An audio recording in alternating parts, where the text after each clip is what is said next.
민수기 24장 5절입니다. 야곱이여 내 장막이 이스라엘여 내 거처가 어찌 그리 아름다운고 그 벌어짐이 골짜기 같고 강가의 동산 같으며 여호와의 심으신 치명목들 같고 물가의 백양목들 같도다.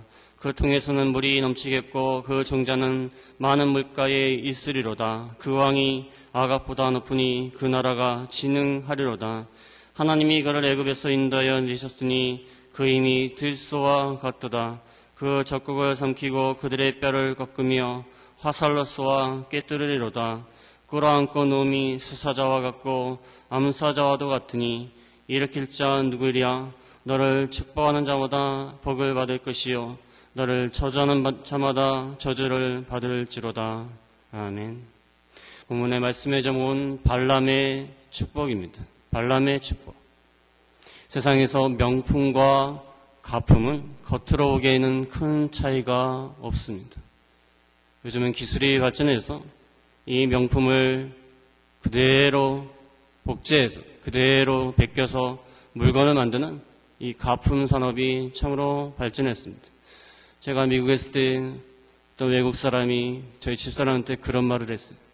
한국 것이 최고래요.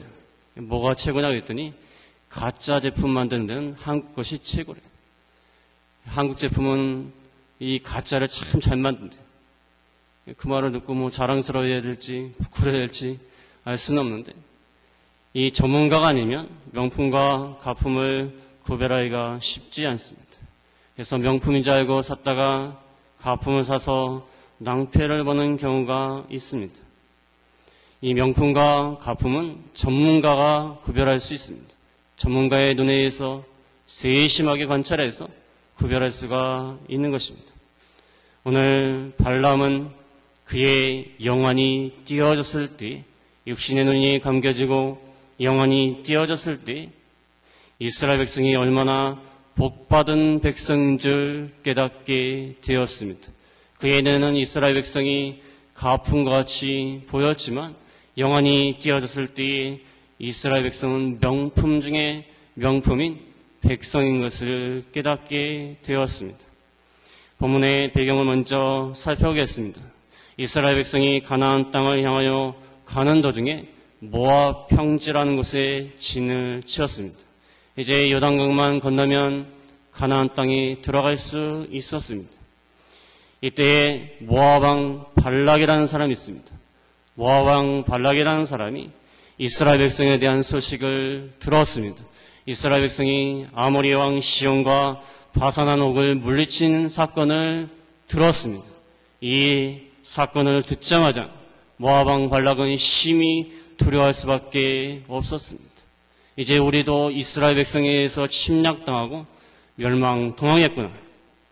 그래서 모압 왕 발락은 그 당시에 유명한 점술가인, 복술가인 발람을 불렀습니다. 모압 왕은 발락이고 점술가는 발람입니다. 이름이 비슷비슷해요. 제가 신학교 다닐 때 이거 헷갈려가지고 시험 공부할 때 참 애를 먹었습니다. 모압 왕 발람이 발락에 찾아가는가, 발람이 발락에 찾아가는가 헷갈려가지고 모압 왕 발락이라는 사람이 두려워해서 점술가인 발람을 찾아갔습니다. 이스라엘을 저주해라. 이스라엘을 통하여 우리가 망하게 됐다. 너의 사수를 통하여 이스라엘을 저주해라. 그 당시 사술가들이 사수를 부려서 남을 저주하는 일이 있었습니다. 그래서 이스라엘 백성을 저주하라는 거예요. 이때 처음에는 발람이 거절했습니다. 발람이 거절했다가 두 번째 요청에 그가 넘어갔어요. 많은 물질과 명예의 유혹에 넘어가서 발람이 드디어 이스라엘 백성을 저주하게 되었습니다. 그래서 그는 자기의 주술 행위를 통하여서 이스라엘을 저주하려고 했어요.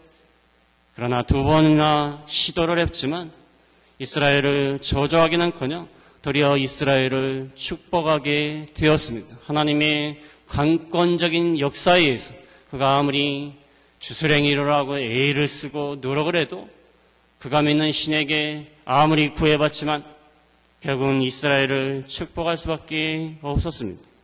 이제 본문은 세 번째로 이스라엘을 저주하려고 시도하는 내용입니다. 발락은 계속해서 요청하는 거예요. 발람이요, 내가 저주하라고 했더니 왜 축복하느냐? 그랬더니 발람이 그러는 거예요. 난 저주하려고 했는데 축복이 나오는 걸 어떻게 하냐? 하나님이 그렇게 하라고 하시는데 어떻게 하냐?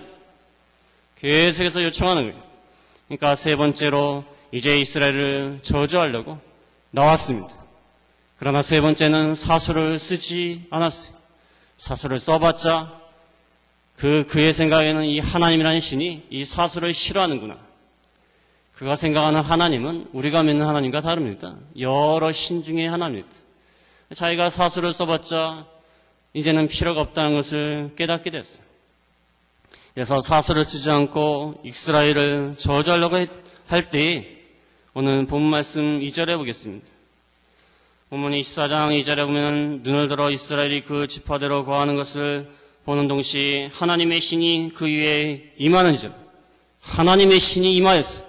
이방인이고 점수가지만 하나님의 신이 강권적으로 임하셔서 그 4절 끝에 보면은 엎드려서 눈을 뜬 자가 말하기를 그가 하나님의 강권적인 역사 앞에 엎드려져서 말하지 않을 수 없는 축복하지 않을 수 없는 그 상태가 되었습니다.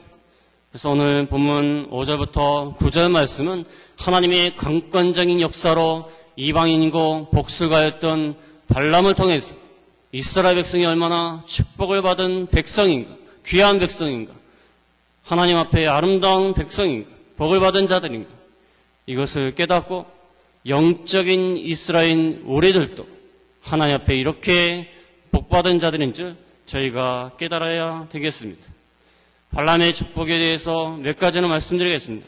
첫 번째는 이스라엘 백성은 아름답고 존귀한 자들이다. 아름답고 존귀하다. 5절에 보겠습니다. 먼저 2절에 보겠습니다.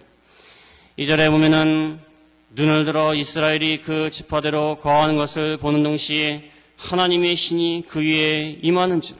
발람이 2절에 눈을 들어서 이스라엘이 저 멀리 모압 평지에 진을 친 것을 보았습니다. 진을 친 것을 보았어요. 그 당시에 장막으로 진을 쳤는데 무슨 볼품이 있고 아름답겠습니까? 그러나 5절 말씀에 뭐라고 하냐면 5절에 야곱의 내 장막이 이스라엘의 내 거처가 어찌 그리 아름다운가. 발람의 눈에는 그들이 친 텐트와 장막이 허술하고 황량하고 볼품이 없었습니다. 모압 광야에 모래바람이 일어나고 먼지가 수두룩하게 쌓이고 볼품이 없습니다. 그러나 5절 말씀에 그들의 장막이 그들의 거처가 얼마나 아름다운가. 어찌 그리 아름다운가. 그의 눈에는 하나님의 성령을 통해서 보는 그의 눈에는 그들은 매우 아름다운 백성들이었어요.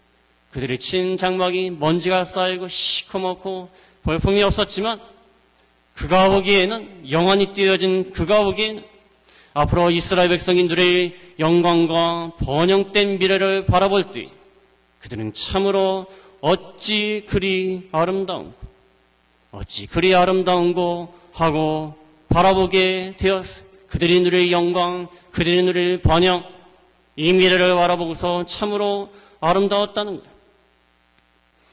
그 다음에 6절 하반절에 보면은 6절 하반절에 여호와의 심으신 침향목들 같고 물가의 백화목들 같다고 말을 했어요. 그가 축복의 말씀을 시작하면서 이스라엘 백성은 여호와의 심으신 침향목, 물가의 백화목들 같다. 이것은 아주 고급스러운 건축 재료입니다. 침향목은 독특한 향내 때문에 고급 향품 재료로 쓰입니다. 백향목은 아주 유명한 고급 건축 재료예요. 향내도 많이 나고 벌레가 잘 먹지도 않고 견고합니다. 또 마디가 없습니다. 또 수지가 풍부합니다. 침향목은 아주 향기롭습니다. 백향목은 아주 고급스럽습니다. 하나님이 보시기에 이스라엘 백성들은 침향목 같고 백향목 같다. 고급스럽고 존귀한 자들이다. 하나님 보시기에는 귀하고 고귀한 자들이다. 아름다운 자들이다. 그래서 하나님이 보시기에는 이스라엘 백성들이 참 볼품이 없고 이제 애굽에서 나와가지고 그들이 입은 옷도 화려하지 아니하고 그들이 친 장막도 아름답지 아니하고 그들의 무슨 굉장한 조직과 체계를 갖춘 것도 아니요. 주변 나라보다 선진화된 그러한 것들을 가진 것도 아니요. 그런데도 하나님이 보시기에는 참으로 아름답고 존귀하고 귀하다는 거예요. 이스라엘 백성이 왜 이렇게 귀한가? 왜 이렇게 아름답고 고귀한가? 그것은 하나님이 그들을 택하셨기 때문입니다. 하나님이 그들을 택하시고 거룩하게 하셨기 때문에 그들이 귀하고 존귀하고 아름다운 것입니다. 하나님이 택하셨다. 하나님이 택하시고 하나님이 고르시고 하나님이 존귀하게 만드시고 하나님이 거룩하게 만드시고 이 인사동에 가보면은 유명 인사들이 들린 그 상점이 있습니다. 유명 인사들이 들린 상점을 보면은 그 상점이 굉장히 유명해집니다. 왜냐하면 그 유명한 사람이 여기를 들렀다는 거예요. 유명한 사람이 들러봤자 물건 하나 샀겠지 별거 있습니까? 근데 유명한 사람이 왔다 그러면은 그 상점이 유명해집니다. 그 사람이었다는 거예요. 그리고 어떤 식당에 옛날에 가본 적이 있는데 유명한 배우가 여기 앉았다는 거예요. 앉아갖고 밥을 먹었대요. 유명한 배우가 밥을 먹었지 별거 있습니까? 그냥 밥을 먹은 거예요. 그런데도 그 자리에 뭐라고 써있어요. 유명한 누가 여기서 밥을 먹었다는 거예요. 그러니까 사람들이 다 거기 가서 또 밥을 먹는 거예요. 이 유명한 사람이 그 자리를 선택했다는 거예요. 그 자리에 있었다는 거예요. 거기서 물건을 샀다는 것입니다. 그래서 유명해지는 거예요. 이 세상에서 보기에 유명한 배우들, 유명한 사람들이 무엇을 했다 그러면은 그 장소에 가기를 원하고 그 장소가 유명해집니다. 그런데 하나님이 우리를 선택하셨다면 우리가 얼마나 존귀한 자들입니까? 하나님이 우리를 선택하셨다. 하나님이 우리를 사용하신다. 하나님이 우리를 거룩하게 하셨다. 우리는 존귀한 자들이라는 것입니다. 우리가 인간적으로나 세상에서 볼 때 그렇게 잘나지도 못하고 그렇게 성공한 것도 아니고 그렇게 유명하게 된 것도 아니고 도리어 무시당하고 멸시당하는 그러한 경우도 있는데 하나님이 우리를 선택하신다.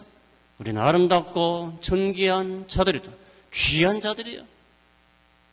우리는 하나님이 특별히 골랐어요. 특별히 택하였어요. 특별히 거룩하게 만드셨습니다. 시편 16편 3절에 보면 시편 16편 3절에 땅에 있는 성도는 존귀한 자니 나의 모든 즐거움이 저에게 있도다. 땅에 있는 성도는 존귀한 자. 하나님의 즐거움이 저에게 있도다. 하나님이 우리를 보실 때마다 즐거워하시고 귀하게 여기시고 우리를 볼 때마다 기뻐하시는. 그 다음에 스바냐 3장 17절에 보면 스바냐 3장 17절에 너희 하나님 여호와가 너희 가운데 계시니 그는 구원을 베푸실 전능자시라. 그가 너로 인하여 기쁨을 이기지 못하여 하시며 너를 잠잠히 사랑하시며 너로 인하여 즐거이 부르며 기뻐하시리라 하리라. 하나님이 우리를 볼 때에 얼마나 기쁜지 기쁨을 이기지 못하신다. 잠잠히 우리를 사랑하시고 즐거이 부르며 기뻐하실 것이다. 하나님이 얼마나 기뻐하시는가.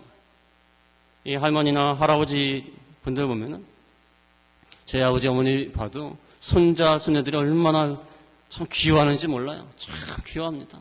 눈에 넣어도 안 아플 정도로 귀여워해요. 얼마나 귀여워합니까? 기쁨을 이기지 못하는 거예요. 즐거워합니다. 하나님도 마찬가지 우리를 기뻐하고 즐거워 여기신다. 참으로 귀하게 여기신다. 우리는 우리 자신이 스스로 자신을 생각할 때 자기를 비하하면 안 됩니다. 내가 왜 이 모양 이 꼴로 살까? 나는 아무것도 해놓은 것도 없는 것 같다. 내 인생은 왜 이 모양 이 꼴일까? 참 나는 형편없는 사람이다. 나는 아무것도 아닌 그런 사람이다. 우리가 자기를 비하하고 자기를 갖다가 낮추고 자기 학대하는 거 옳은 것이 아닙니다. 우리가 아무리 세상적으로 볼품이 없어도 아무리 우리가 해놓은 것이 없어도 아무리 우리가 실패를 많이 했을지라도 하나님 보시기에는 아름답고 존귀한 자들이에요. 귀한 사람들입니다. 하나님이 우리를 사랑하시고 하나님이 우리를 기뻐하시고 하나님이 우리를 아껴주시는 한 우리는 귀한 자들이다. 그것을 깨달아야 됩니다. 나는 귀한 자다. 나는 하나님의 자녀다. 그래서 누가 멸시하고 욕하면은 그렇게 말씀하세요. 나는 하나님의 자녀다. 하나님이 내 아버지다. 물러가라. 너희 아버지 누구냐? 난 내 아버지가 하나님이다. 너희 아버지는 대통령이냐? 장관이냐? 내 아버지는 하나님이시다. 하나님 것을 자랑해야 돼. 하나님만이 나를 귀하게 여겨주신다. 우리는 사랑받기 위해서 태어난 그런 자들입니다. 사랑받기 위해 태어난 그의 백성들입니다. 그 다음에 두 번째로 말씀드릴 것은 발람의 축복 두 번째 말씀은 이스라엘 백성은 번영하며 풍요롭게 될 것이다. 번영과 풍요의 복. 6절에서 7절에 보겠습니다. 6절에 그 벌어짐이 골짜기 같고 강가의 동산 같으며 여호와의 심으신 침면목들 같고 물가의 백향목들 같도다. 그 통에서는 물이 넘치겠고 그 정자는 많은 물가에 있으리로다. 그 왕이 아각보다 높으니 그 나라가 진흥하리로다. 6절 말씀에 보면은 그 벌어짐이 골짜기 같고 강가의 동산 같다. 이 골짜기라는 것은 여러 갈래로 힘차게 뻗어나가는 급류 계곡을 말합니다. 물이 여러 갈래로 계곡을 따라 흘러내려가는 거예요. 그 벌어짐이 여러 갈래로 흘러내려가는 계곡처럼 이스라엘 백성은 번창하며 번성할 것이다. 이 계곡에서 물이 내려올 때 힘차게 물이 내려오면 아름답지 않습니까? 나이가라 폭포에 가신 분 있을지 모르겠지만 나이아가라 폭포 하면 가봤습니다. 왜 나이아가라 폭포인 줄 아십니까? 거기 가면 나이가 간다고 합니다. 나이아가라. 나이아가라 폭포에 가면은 나이가 간대요. 젊어진대요. 그래서 나이아가라입니다. 거기 가시는 분들이 그 얘기예요. 나이아가라 폭포 가면요 물이 얼마나 그 급하게 많은 물이 내려가는지 몰라요. 굉장한 장관입니다. 이 급류계곡 물이 힘차게 뻗어내려가는 이스라엘 백성이 앞으로 가나안 땅을 정복할 때 힘있게 탁월하게 정복해 나갈 것을 말하는 거예요. 그 복을 말하는 것입니다. 급류와 같이 가나안 땅을 힘쓰러 정복할 것이다. 그 다음에 강가에 있는 동산이라고 했어요. 강가에 있는 동산이 얼마나 비옥하겠습니까? 이스라엘 나라는 그 물이 참 부족한 나라입니다. 사막지대가 많고 비가 내리지 않아요. 그래서 나무들이 성장하기 아주 힘듭니다. 그러나 강가에 있는 나무는, 강가에 있는 동산은 참으로 강물을 흡수하기 때문에 풍성하게 번창하게 나무가 울창하게 자랍니다. 이 발람의 고향이 본래 유브라데 강변이라고 합니다. 유브라데 강변이 자기 고향인데 그것을 생각하면서 말을 하는 거예요. 자기 고향에 강가에 있는 나무들이 번창한 것처럼 동산이 울창한 것처럼 이스라엘 백성이 그렇게 될 것이다. 그 다음에 또 7절에 보면은 통에서는 물이 넘치겠고 그 정자는 많은 물가에 있으리로다. 이 통이라는 것은 농부들이 물을 대기 위해서 나무로 된 통입니다. 옛날에 저희 나라도 있었던 것 같아요. 이 어깨에 막대기를 이렇게 해갖고 두 통을 메고 다니지 않습니까? 옛날에 그 변을 갖다 처리하려고 가지고 다니는 그런 것도 본 것 같은데 이 나무로 된 통이 이 통 안에 물이 가득하다는 거야. 물이 가득하니까 이 물을 가지고 농사를 지면 된다는 거야. 종자가 많은 물가에 있을 것이다. 종자는 많은 물가에 있기 때문에 그 종자가 그 열매를 맺고 꽃을 맺고 성장하며 풍성하게 번성하게 될 것이다. 이렇게 하나님이 발람을 통해서 축복하고 계시는 거예요. 이스라엘 백성은 번영하며 풍요롭게 될 것이다. 그 벌어짐이 골짜기 같고 강가의 동산과 같이 많은 물가에는 종자와 같이 물이 통 안에서 넘치는 것 같이 번영하며 풍요롭게 될 것이다. 그런데 그 당시 이스라엘 백성들은 그 모압 땅에 그 장막을 쳤지 않습니까? 아직 가나안 땅을 정복하지 않았어요. 그들에게는 땅도 없었습니다. 성읍도 없었습니다. 그들에게는 많은 소유물이 없었습니다. 그들은 농사를 짓지 않았어요. 가진 것도 없고 또 소유물도 부족하고 한 평의 땅도 없었어요. 그러나 가나안 땅에 들어가면 가나안을 정복하고 그 안에서 땅을 취하게 되고 그 안에서 농사를 지면 많은 것을 얻게 되고 성읍을 이루게 되고 그것이 여호와는 통해서 발람의 눈을 통하여 이스라엘 백성을 볼 때에 그들은 번영과 창성의 복을 받을 것이다. 그것을 볼 수 있었다는 거예요.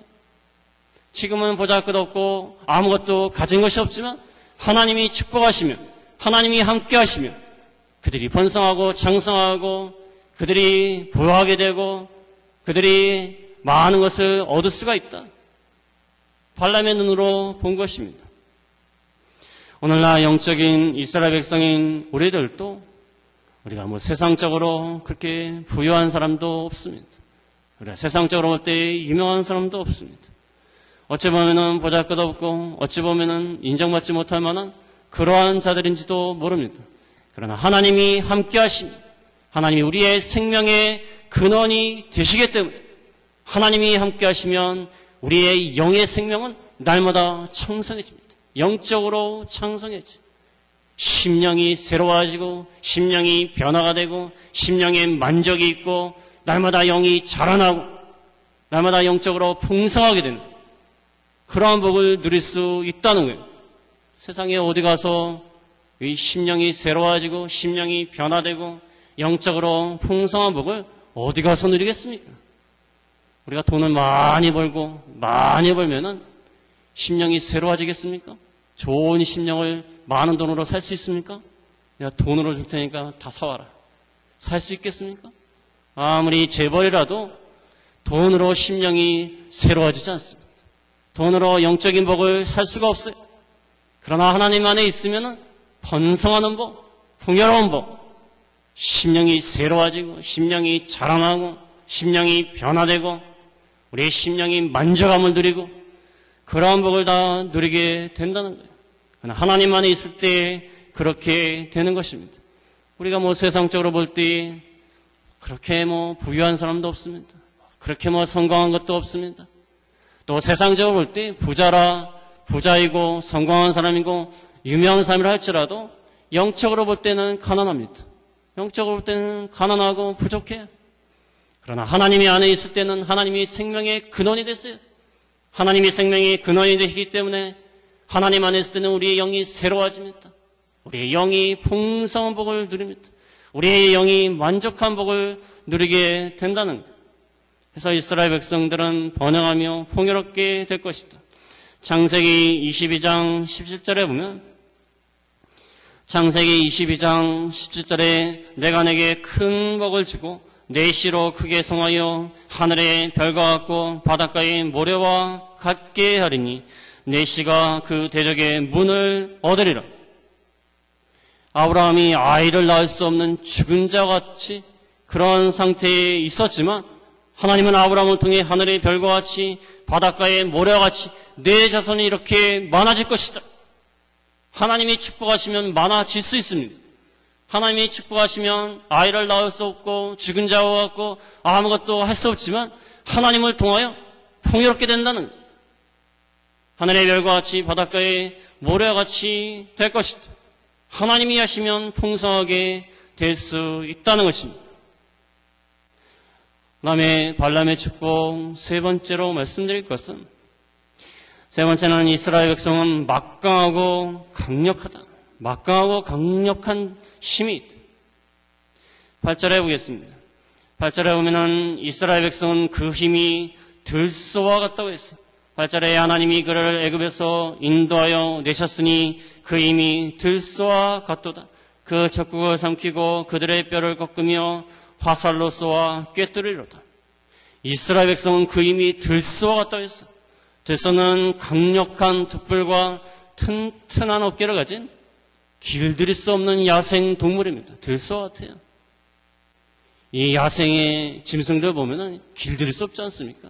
이 툭불을 가지고 공격을 하는데 어떻게 그것을 길들이겠습니까? 이 야생 들소와 같이 당당한 이스라엘은 적국을 삼키고 뼈를 꺾고 화살을 쏘아 꿰뚫을 것이다. 그 누구도 당해낼 수 없을 것이다. 대적이 없을 것이다. 그들이 애굽에서 나올 때에는 나약한 노예들이었습니다. 노동만 하다가 나왔어요. 힘이 없는 자들이었어요. 그들에게 군대가 있는 것도 아니요, 무기가 있는 것도 아니요, 조직이 제대로 갖춰진 것도 아니었어요. 그러나 하나님의 능력으로 그들은 들소와 같이 막강하게 될 것이다. 적국을 삼키고 뼈를 꺾어버리고 화살을 쏘아서 꿰뚫을 것이다. 하나님의 능력으로 모든 대적을 물리치게 될 것이다. 그래서 그 8절을 앞에 보면은 하나님이 그를 애굽에서 인도하여 내셨으니 전능하신 하나님이 함께 계시기 때문에 애굽에서 인도하시고 광야에서 인도하셨으니 그 힘을 믿고 나갈 때에 들소와 같이 강력하게 될 것이다. 이 하나님의 이름의 뜻은 강력한 거예요. 전능한 것입니다. 전능하신 하나님이 함께 하시니까 그들이 물리칠 수 없는 적들은 없는 것입니다. 다 물리칠 수 있고 대적할 수 있다는 것입니다. 그 다음에 그 9절에 보면은 9절 상반절에도 끌어안고 누움이 수사자와 같고 암사자와도 같다고 그랬어요. 끌어안고 누움이 수사자와 암사자와도 같으니 일으킬 자 누구이랴. 다른 성경에 보니까 재밌게 표현했어요. 사자처럼 웅크리고 잠들어 있어도 누가 감히 건드리랴. 사자들은 아무 데서나 잔대요. 적들이 없으니까. 잡혀 먹힐 만한 그런 토끼나 그런 동물들이 숨어서 잠을 자지. 사자는 아무 데서나 잠을 잔대. 아무 데나 잠을 자도 건드릴 수가 없어요. 누가 감히 건드릴 수 있을까? 수사자와 암사자 같이 감히 건드릴 수 없는 강력한 이스라엘 백성이 될 것이다. 그것이 하나님의 축복이라는 거예요. 사자같이 동물의 왕인 사자가 아무 데서나 자고 많은 동물들을 집어삼키고 많은 동물들 위에 군림하듯이 하나님이 막강하게 강력하게 도와주실 것이다. 그래서 영적인 이스라엘 백성인 우리들이 우리가 우리 자신을 볼 때도 나약하고 미약합니다. 여러분 자신을 볼 때 우리가 나약하고 미약하지 않습니까? 조금 어려운 일이 닥치고 힘든 일이 닥쳐도 걱정이 앞서고 근심이 앞서고 이것을 어떻게 할까? 참으로 죽고 싶다. 살기도 싫다. 참 이렇게 사느니 왜 살아야 될까? 그러한 일이 닥칠 때 참 우리가 낙심하고 절망하기가 쉽습니다. 그럴 때 우리가 하나님을 의지해야 돼. 하나님 안에서는 우리는 강력하게 됩니다. 하나님 안에서는 힘을 얻게 돼요. 하나님 안에서는 모든 것을 이길 수가 있습니다. 정복할 수가 있어요. 우리가 낙심하고 절망해서는 안 돼요. 저도 참 걱정이 많은 사람이에요. 걱정이 많습니다. 처음에 여기 이사 와가지고 3층 사택에 있는데 막 이상한 소리가 들리는 거예요. 우울한 소리가 들리는 거예요.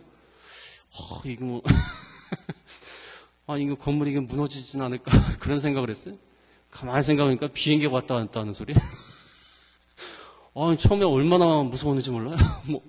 비행기가 가까이 오는데 창문이 툭툭툭 해요. 그래서 이거 사택이 보기에는 새 건물 같은데 이거 3층 무너지면 큰일 나잖아요. 1층이면 그래도 어떻게 하겠는데. 그럼 걱정이 되는 거예요. 자다가도 일어나서 걱정이 돼가지고 이거 어떻게 할까 그 생각하고. 제가 참 걱정이 많은 것 같아요. 걱정이 많고 생각이 많아요. 우리가 참 걱정이 많습니다. 근심도 많고 참 낙심도 잘하고 절망도 잘해요. 죽고 싶다. 이렇게 살기 싫다. 이렇게 살아서 뭐 할 것이냐. 속상하다. 그냥 콱 죽었으면 좋겠다. 어떤 시골교에 있었던 집사님은 내가 너무 오래 사는 것 같대요. 오래 사니까 이꼴 저꼴 다 본대요. 빨리 죽고 싶대요. 근데 진짜 죽고 싶지는 않으신 것 같은데 죽고 싶대요. 우리가 얼마나 이 낙심을 잘하고 절망을 잘합니까? 시편 28편 7절에 보겠습니다. 시편 28편 7절에 보면 여호와는 나의 힘과 나의 방패시니 내 마음이 저를 의지하여 도움을 얻었도다. 그러므로 내 마음이 크게 기뻐하며 내 노래로 저를 찬송하리로다. 여호와는 저의 힘이시요 그 기름 부음 받은 자의 구원의 산성이시로다. 우리가 낙심될 때 하나님 안에 능력과 힘이 있다. 하나님을 믿고 의지하고 나오면 여호와는 나의 힘과 방패가 되신다. 내 마음이 크게 기뻐하고 찬송할 것이다. 여호와는 나의 힘이시 기름 부음 받은 자의 구원의 산성이시로다. 하나님의 힘으로 하나님을 능력으로 삼고 나가야 됩니다. 하나님 안에 모든 것이 있어요. 하나님은 다 하실 수 있습니다. 나는 비록 부족하고 능력이 없고 미약하지만 하나님이 함께 하시면 우리는 들소와 같이 사자와 같이 강하게 나갈 수 있습니다. 우리는 복받은 사람들입니다. 마지막으로 발람의 축복 네 번째는 이스라엘 백성은 복의 근원이 될 것이다. 복의 근원. 9절 중간에 보겠습니다. 9절에 보면은 너를 축복하는 자마다 복을 받을 것이요 너를 저주하는 자마다 저주를 받을지로다. 이 모압 왕 발락은 발람을 통해서 이스라엘 백성을 저주하려고 했습니다. 여러 번 시도했습니다. 그때 하나님께서 뭐라고 말씀해 주셨냐면 민수기 22장 12절 그 앞에 민수기 22장 12절에 발락이 발람을 청하여서 저주하라고 할 때 발람이 한 말입니다. 하나님이 발람에게 이르시되 너는 그들과 함께 가지도 말고 그 백성을 저주하지도 말라. 그들은 복을 받은 자니라.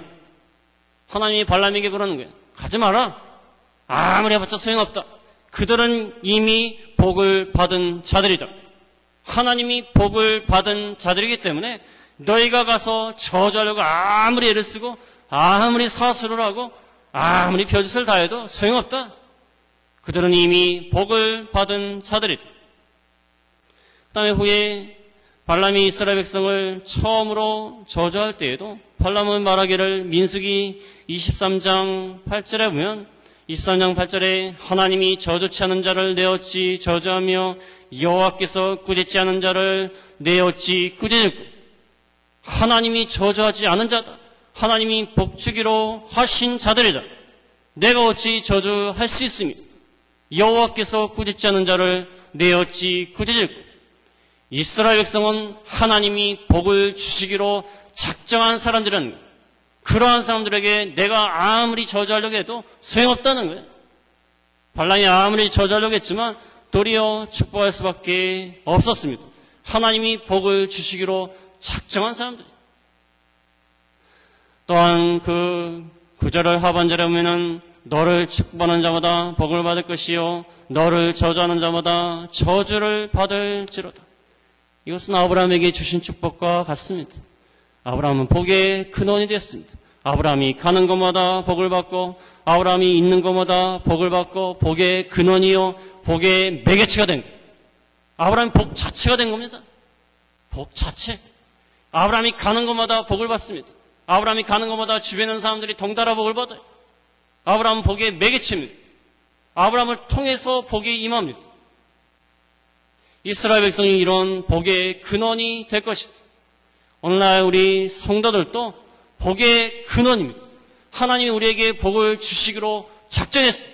우리는 이미 복을 받은 자들이고 복을 반드시 받을 자들이고 하나님이 복의 대상입니다. 복의 근원이. 우리가 이 말씀을 믿고 나가야 돼요. 우리는 복의 근원입니다. 복의 매개체. 사도 바울이 그 노마로 잡혀갈 때 배에서 풍랑이 일어나지 않습니까? 풍랑이 일어나는데 하나님이 사도 바울 하나를 살리려고 그 배 안에 있는 사람들을 다 살립니다. 그렇죠? 사도 바울 하나 살리려고 그 백성 그 안에 있는 사람들 다 살려. 사도 바울 때문에 그 안에 있는 사람들은 동달아 산 거예요. 사도 바울이 복의 근원입니다. 하나님이 사도 바울을 반드시 살려야 되기 때문에 복을 주시기로 작정하셨기 때문에 사도 바울 때문에 그 주변의 사람들이 복을 받습니다. 복의 근원이. 이 홈페이지를 만들면서 홈페이지를 도와준 사람이 사랑의 교회 그 방송에 관련된 일을 하는 집사님입니다. 저는 뭐 반말로 하는데 어렸을 때부터 청년 때 제가 가르쳤기 때문에 그 사람이 저한테 그런 말을 해요. 저희 교회 홈페이지를 은상교회 홈페이지를 많이 도와줬더니 지금 하는 일이 잘 된대. 그래서 제가 그랬죠. 내 덕이라고. 나 때문에 이렇게 됐다. 그렇게 했죠. 내가 도와줬기 때문에 이렇게 됐다. 더 많이 도와줘라. 그렇죠.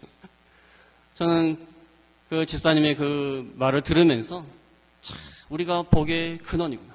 우리가 하나님을 위해서 충성을 다하면 우리 자신뿐만 아니라 우리 주변에 있는 사람들이 다 복을 받게 되는구나.